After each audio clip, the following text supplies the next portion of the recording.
ஓம் சாய்ராம். அன்பு குழந்தையே, வெகு நாட்களாக நீ உன் வாழ்வில் நடப்பதை தெரிந்தும் தெரியாதது போல் நாட்களை கழித்து கொண்டு இருக்கிறாய்.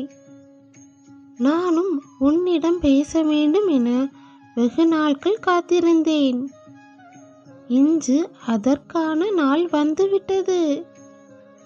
செல்லமே, நீ எப்போதும் ஏன், எதற்கு, எப்படி என கேள்விகளை எழுப்பிக் கொண்டு உன் வாழ்வில் நடப்பதை பற்றி யோசித்தும் கேள்விகளுக்கு விடையை நீயே யோசித்து முடிவு செய்கிறாய்.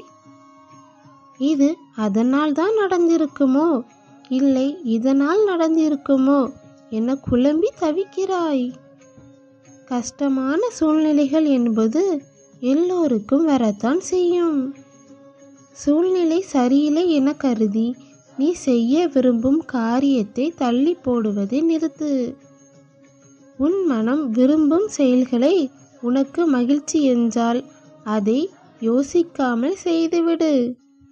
ஆனால் அந்த செயல் மற்றவர்களையும் உன்னையும் பாதிக்காத வண்ணம் இருக்க வேண்டும்.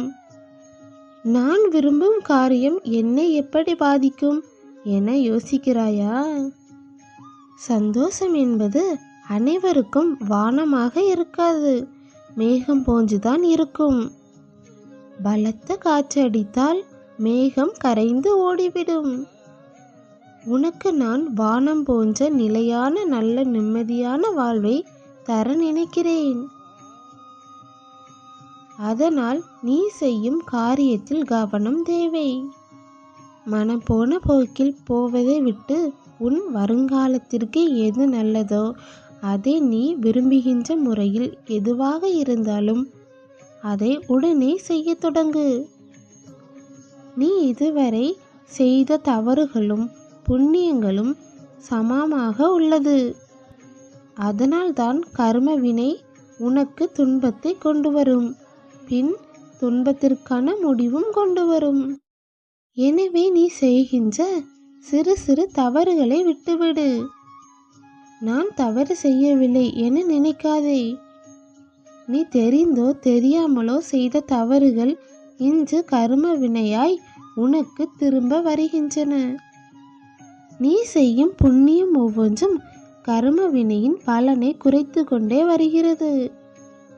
என் செல்லமே, ஒன்றை புரிந்து கொள். ஆனந்தமாய் வாழ ஆடம்பரம் தேவையில்லை. அன்பானவர்கள் நம்முடன் இருந்தாலே போதும். உன் எண்ணத்தை தெளிவாக வை.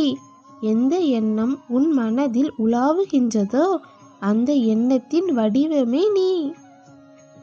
சில சூழ்நிலைகளை எப்படி கையாள்வது என தெரியாத நேரத்தில் உன் மனதை அமைதியாக வைத்துவிடு.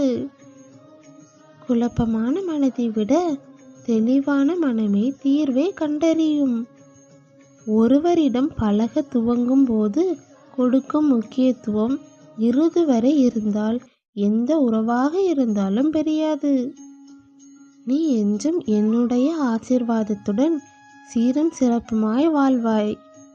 ஓம் சாய்ராம்.